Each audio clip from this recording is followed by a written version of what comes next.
दोस्तों अभी हाल में बहुत सारे आर्टिकल देखने को मिले थे। भारत में जो सबसे ज्यादा गरीबी थी उसको भारत ने लगभग खत्म कर दिया है। और ऐसा किसी इंडियन रिपोर्ट के द्वारा नहीं कहा जा रहा है, बल्कि अमेरिकन रिपोर्ट के द्वारा कहा जा रहा है। इंडियन रिपोर्ट रहेगा तो आप बोलोगे कि सरकार इलेक्शन है इसलिए ऐसा बोल रही है, लेकिन ये इंडियन रिपोर्ट नहीं है, ये अमेरिकन रिपोर्ट है। अमेरिका की ब्रुकिंग इंस्टीट्यूट ने इस रिपोर्ट को जारी किया है। India has officially eliminated extreme poverty. Guys, जब अंग्रेज आए थे, जब उन्होंने हमारे देश को गुलाम बनाया था, तो जिस भारत को सोने की चिड़िया कहा जाता था उसे पूरी तरह से लूटा गया, जिसके बाद से भारत में बहुत ज्यादा गरीबी फैली, कई बार अकाल पड़े। तो वो जो दर्दनाक गरीबी था, एक्सट्रीम पॉवर्टी, वो अब खत्म होते जा रहा है, ऐसा यूएस के रिपोर्ट द्वारा बताया जा रहा है। तो चलिए समझते हैं ये रिपोर्ट हमारे लिए इतना इंपॉर्टेंट क्यों है, ये रिपोर्ट क्या कहता है, कैसे इस बात का पता चलता है कि भारत से गरीबी खत्म हो रहा है। चलिए समझते हैं। नमस्कार दोस्तों, मैं विकास और आप देख रहे हैं ऑल इंडिया अफेयर्स। इस यूएस के द्वारा ये जो रिपोर्ट जारी किया गया, ये हमारे लिए इंपॉर्टेंट इसलिए है क्योंकि ये भारत के ऊपर से एक धब्बा को हटाती है कि दुनिया का सबसे गरीब देश भारत, जो लोग ये कहते थे कि भारत सबसे गरीब है, उनके मुंह पर अब ताला लगते जा रहा है। कि रिसेंटली में इंडिया का जो डाटा सामने आया है, उस डाटा को देखने के बाद और आज से 10-12 साल पहले भारत का जो डाटा आया था,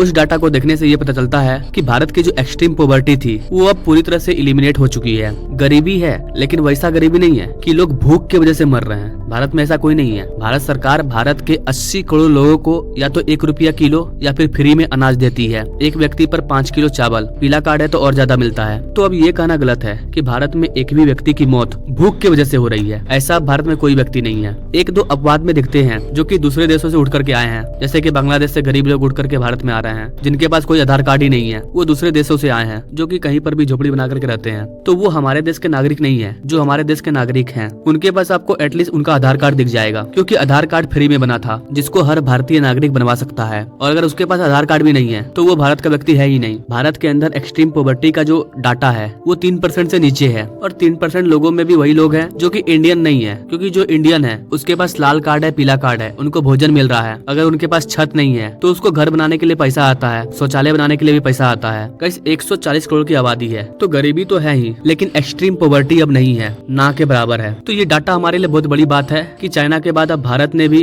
अपनी एक्सट्रीम पॉवर्टी को खत्म कर दिया है, इलिमिनेट कर दिया है। 140 करोड़ की आबादी में, दुनिया के सबसे बड़े आबादी वाले देश में एक्सट्रीम पॉवर्टी को खत्म करना ये इतना आसान बात नहीं है। ब्रुकिंग की रिपोर्ट में ये बताया गया है कि भारत का जो हेड काउंट पॉवर्टी रेशियो है उसमें काफी कमी आई है। 2011 में भारत का जो PPP USD 1.9 पॉवर्टी लाइन है वो 12.2% से गिर करके 2% पर आ गई है। इस चार्ट के माध्यम से समझिए कि इसका मतलब क्या होता है। वर्ल्ड बैंक के द्वारा एक लाइन बनाया गया था कि अगर एक आदमी एक दिन में $1.9 यानी कि 2011 के हिसाब से 100 रुपया, एक आदमी अगर एक दिन में 100 रुपया खर्च करता है तो वो एक्सट्रीम पॉवर्टी से बाहर है, उसे सर्टन पॉवर्टी लाइन के ऊपर माना जाएगा। मतलब वो गरीब तो है लेकिन वो एक्सट्रीम पॉवर्टी में नहीं आएगा। तो भारत के अंदर 2011-12 में ऐसे लोग जो कि एक दिन में 100 रुपया खर्च करते थे, उनकी संख्या 12% की थी, जो कि अब 2022-23 के रिपोर्ट के अकॉर्डिंग वो 2% हो गई है। मतलब ये कि 140 करोड़ की आबादी में 2% लोग ऐसे हैं जो कि एक दिन में 100 रुपया से कम खर्च करते हैं। तो ओवरऑल इस रिपोर्ट में ये बताया जा रहा है कि भारत में जो असमानताएं हैं, जो गाँव में गरीबी थी, वो अब कम होती जा रही है। गाइस, यहाँ पर भिखारी की बात नहीं हो रही है, यहाँ पर इंडियन पर्सन की बात हो रही है, जो कि अगर एक इंडियन व्यक्ति है तो उसका अपना घर होगा, जमीन होगा,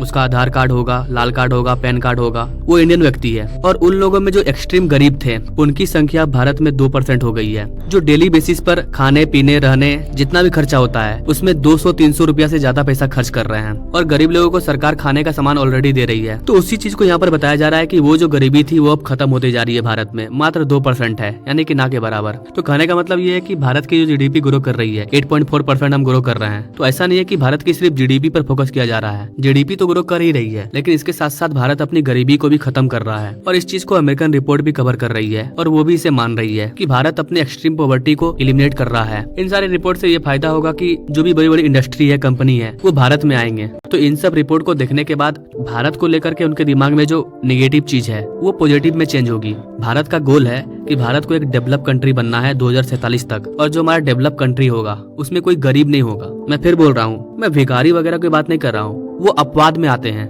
कोई पागल हो जाते हैं, किसी को घर से निकाल दिया जाता है, कोई दूसरे देश से आ जाते हैं, वो अलग केसेस है। हम सिंपल आम नागरिक की बात कर रहे हैं। भिखारी तो आपको दुनिया के हर देश में मिल जाएंगे, वो एक अलग चीज हो गया। मैं आम नागरिक की बात कर रहा हूँ, जो कि आने वाले समय में न सिर्फ खाने कमाने पर ध्यान देंगे, बल्कि इसके अलावा भी वो आगे बढ़ने के बारे में सोचेंगे। क्योंकि भारत में ज्यादातर लोग ऐसे हैं जो खाने कमाने में अपनी जिंदगी गुजार देते हैं और कुछ आगे सोच ही नहीं पाते हैं, जैसे कि टूरिज्म करना, अच्छे तरह से अपने लाइफ स्टाइल को मेंटेन करना। आज भी बहुत सारे लोग भारत में उस चीज को नहीं कर पाते हैं और भारत सरकार का वही फोकस है कि हम आम आदमी के पर कैपिटा इनकम को बढ़ाएं। तो आई होप कि गाइस आप इन सारी चीजों को समझ पाए होंगे कि ये एक्सट्रीम पॉवर्टी क्या है, यूएसए की रिपोर्ट क्या कह रही है। तो इस चीज के बारे में गाइस आप क्या कहना चाहेंगे, आप अपने राय कमेंट बॉक्स में जरूर दीजिए। Now thank you for watching. मिलते हैं अगले वीडियो में एक नई जानकारी के साथ, तब तक के लिए जय हिंद।